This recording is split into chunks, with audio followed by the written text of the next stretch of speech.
Good day, my name is Bluesuit and today I'll be going over my review of the early access card-based roguelike barroom brawl beat 'em up known as Fights in Tight Spaces. In Fights in Tight Spaces, you play as Agent 11, a master in hand-to-hand combat working for a mysterious organization called Section 11 that quells dangerous emerging criminal threats around the globe with their fists. Currently, Fights in Tight Spaces spans 5 different chapters, each one dedicated to a different gang and location, from Northern European biker gangs to the Italian mafia to evil ninjas. You, as Agent 11, will need to put down these ne'er-do-wells with only your fists, feet, and the occasional flying knee. On the surface, Fights in Tight Spaces is exactly what it sounds like. One man forced to alone fight off a group of angry enemies, but there's a surprising amount of depth behind this idea, especially considering how early it is in its development. Combat starts, of course, in a small room. You choose one of the game's 4 classes and you get dropped in with a handful of enemies, and you'll need to take them out using your cards in a turn-based environment. Using your action points, called momentum here, you'll need to activate cards that have a myriad of effects. Some are very straightforward, doing direct damage to enemies in your proximity. However, as you progress, you start earning cards based on your character class to get more complicated and more fun to use. After building up a sizable deck, players will be throwing stunning darts, blocking and countering, giving and avoiding debuffs, tossing enemies off the stage, or of course, flying through the air with their feet first. In addition to all the new cards that you can find or buy in the game's levels, each card can also be upgraded to devastating effect, significantly increasing the card's functionality. It's a surprisingly satisfying system with a high ceiling for knowledge.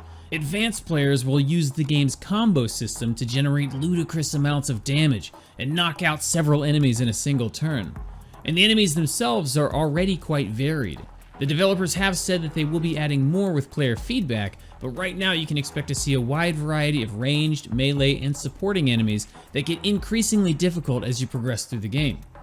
Progression works very similar to many other modern-day roguelikes.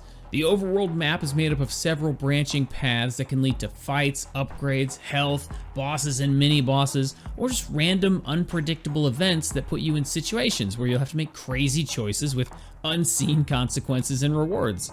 Sometimes you'll get the chance to punch a shark in the face for some buffs, and other times it's just a train full of ninjas. It successfully adds a lot of replayability and meaningful choice to your runs. What I didn't expect from the progression in Fights in Tight Spaces is just how roguelike it is. Right now you truly do lose everything on death, including all of your cards and card upgrades. The one thing that you do get to hold on to, however, are the chapters that you've unlocked. The interesting thing about this design choice is that the chapters get progressively harder. So if you die and start again on chapter 3, for example, instead of at the beginning, you'll be starting from scratch on a significantly harder level. Fights in Tight Spaces enters early access tomorrow, February 24th, 2021.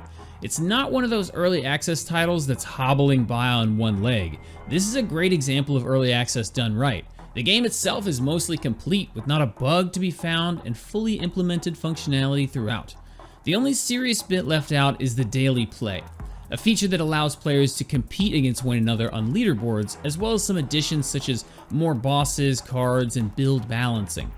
As of the time of this review, a price hasn't been announced. However, with its uniquely satisfying combination of turn-based deck building and Fight Club brawls, along with its high level of replayability and complete lack of bugs or graphical issues, I'm valuing Fights in Tight Spaces at $19, and I recommend it to players looking to sink their teeth into a fighting, tactical, roguelike deck builder. I hope you enjoyed this review of Fights in Tight Spaces. Come see me on Twitch where you can watch our reviews in progress 5 nights a week. As always, don't forget to like, subscribe, and let me know in the comments what you thought about it. Until next time, peace!